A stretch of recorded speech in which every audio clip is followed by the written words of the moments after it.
Hello everyone, it's Dylan from Yu-Gi-Oh! Everything, and welcome back to another video. Now, this is going to be a different one. I have been requested for a very long time to react to some WatchMojo Yu-Gi-Oh! Top 10 lists. Now, I will say this, I have actually never watched a WatchMojo Yu-Gi-Oh! Top 10 list. I know WatchMojo, a lot of people, kind of make the memes and everything, and, I'm very intrigued to see how this list is going to be and how a Yu-Gi-Oh! Nerd like me, a total Yu-Gi-Oh! Nerd, views the list and whether it's going to get a thumbs up from me or a thumbs down. And we are going to be reacting to a video I actually did pretty recently, or remastered, I should say, Top 10 Villains in Yu-Gi-Oh! Now, they posted this video December 2020, so everything through Vrains is eligible for them in this video. The only character that I had in the top 10 that wouldn't be is Quaidul. He didn't exist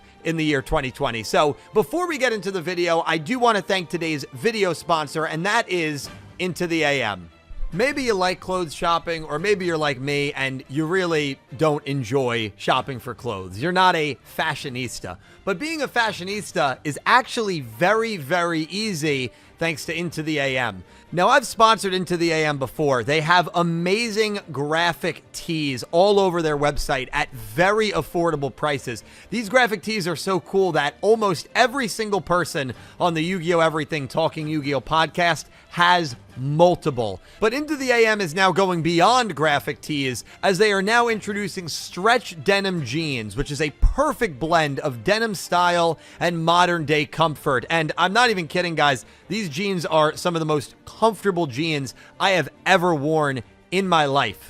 These jeans are going to be launched on February 14th, so by the time you're watching this, they're already out. You can head to the website and use my code for 10% off the entire site. Pick up a couple of graphic tees, pick up a couple of jeans, use my link, get yourself some clothes. You won't regret it. 166,000 views. They get views, WatchMojo. There's no doubt about it. All right, let's see. Showing a clip of Godwin. I guess he will be. He is not in my top 10, but he's not very far off. It's definitely top 15. All right, Ashley, let's see. Interesting. So I guess they use clips from the dub and the sub, which is interesting. It's always that. You know what? It's always that, right? It's always Yugi, Jaden, and Yusei, and the rest of the heroes. Yuma, Yuya, Yusaku, they don't even get named, man. Come on. I'm going to be very annoying during this video. Okay, let's see. That's a reach. That is a reach.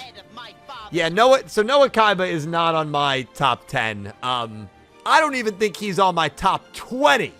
I am not a big fan of Noah Kaiba. So that's not a great start, but for me, again, it's just my opinion. I'm just some, Yu-Gi-Oh! Nerd on the internet, but I don't think many people would have Noah in their top 10. That's a bold pick right there. I mean, he was a very good character to push the Kaiba brothers dynamic forward. I think I just look so badly on that arc that maybe my view of Noah is pretty negative. But, yeah, Igami, this is a good pick. I like this pick a lot. This is a good pick. It's actually a great pick. I have Igami number 9. So Noah, I couldn't agree with at all, but Igami I have in the same exact spot as Watch. Do I work for WatchMojo? Oh no.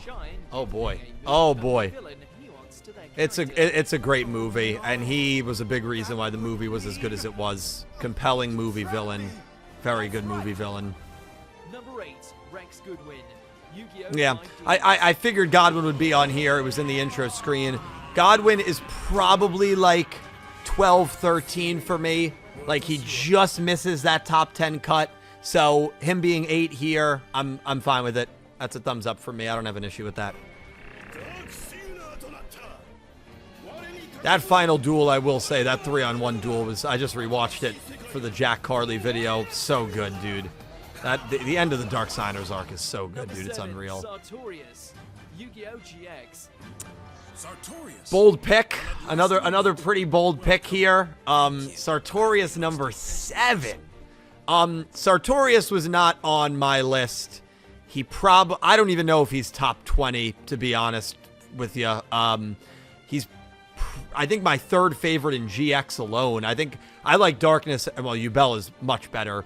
I guess Darkness is debatable, but yeah, I wasn't the biggest Sayu fan. So number 7, that's a bold one. That's a bold one. He's got 2 that I agree with. Igami I agree with perfectly. And then Godwin at 8, I'm totally good there. But Noah and Sayu, it's 2 and 2. It's 2 and 2. It can still go either way. It can still go either way. All right, let's see who number 6 is. Yeah, all right. Much like Godwin, I do not have Zone on my top 10, and this is probably the one that I've received the most flack for whenever I talk about my villains, not having Zone. I didn't back 6 years ago. I still don't. Zone is like 11-12 for me. Like, him and Godwin both are like teetering, but like they're just a little back. But Zone, really good villain. I wouldn't debate this. You know, I just hated what they did with him at the very end.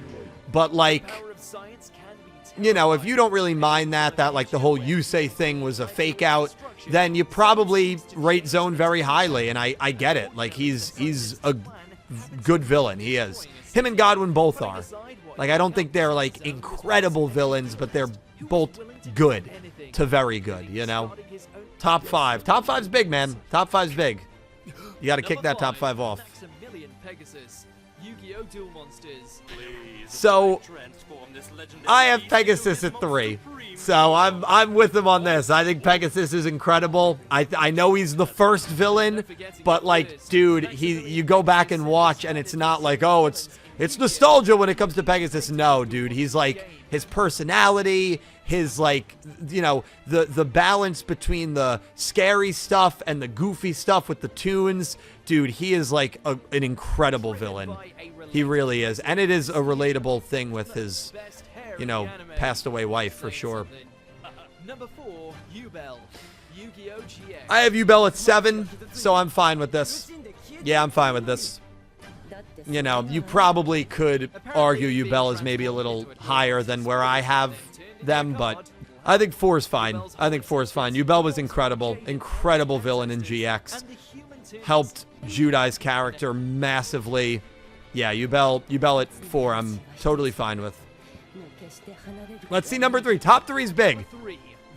Okay. Yugioh Zeal. I haven't heard it called that before. I've heard Zexel and Zeal. All right. Maybe it's the accent.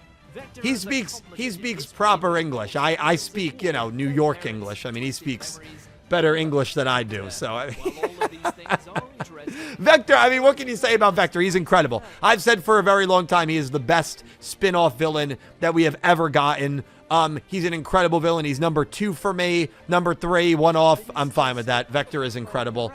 I imagine, listen, he's leaving off some crazy ones. Bakura, Marek, Lightning. I have a feeling Lightning is not going to be on this. It's Vrains. It's the most new at this point.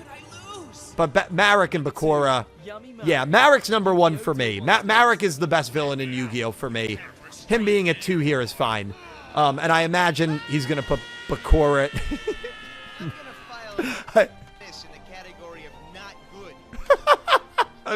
sorry, the dub lines do crack me up, man. I just want to skip forward to confirm that. If he is Bakura at 1, honestly, it's a solid list. I think it's a really solid list if he is Bakura at 1. There were 2 picks that I thought were crazy. Yeah. Yeah, so he's got Bakura at 1.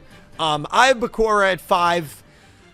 You know, I think calling him the best villain in Yu-Gi-Oh! I mean, he's the main villain in Duel Monsters. But I have him. He's a top 5 guy for me. So like, I'm not gonna debate that too much. Yeah, I mean, ultimately, I think it was a solid list for sure. I will have our lists side by side. There's 2 picks in the WatchMojo list that I think are honestly crazy. Noah Kaiba and Sartorius. Noah Kaiba, I don't think either of these guys are top 20. And if they are, maybe they barely sneak in. To put them top 10 is certainly bold. Some characters that I think should deserve to be on here. 4 in Zexal, I have at number 10. Tron from Zexal, I have at number 8. Quaidul, you know, you can't put him on there because he wasn't around in 2020. Lightning from Vrains is one of the, you know, after Vector, I think he is the greatest spin-off villain in Yu-Gi-Oh! So to not include Lightning, I think was a big faux pas, personally. But that being said, like, I can agree with, like, 8 of the other 10 options. Even the Zoning Godwin ones, like, yeah, I don't have them on my list, but that doesn't mean that I would argue with someone who puts them on their list, because I see the appeal, and they don't miss my top 10 by far. So honestly, guys, I was kind of hoping this list was going to be more of a meme. I was hoping it was going to be like all DM, and like it was going to be like, come on, where's the love for the spinoff? Sure, no Arc 5 and Vrains. I don't have any Arc 5 characters on here, so I can't really complain about that. But yeah, like I thought it was good. It was a lot better than I thought it was going to be. But you guys let me know what you think of the WatchMojo top 10 villains list. And if there's any other, you know, WatchMojo videos or top 10 lists in general you'd like me to react to, I'd love to do it from time to time. I think it's a lot of fun. I think it's fun to compare lists as well. Let me know which list you like better. Some of you guys might agree more with the WatchMojo list than with my list, and that's, of course, totally fine. Thank you all so much for watching. I'll talk to you in the comments, and I hope you have an amazing day. Take care, guys.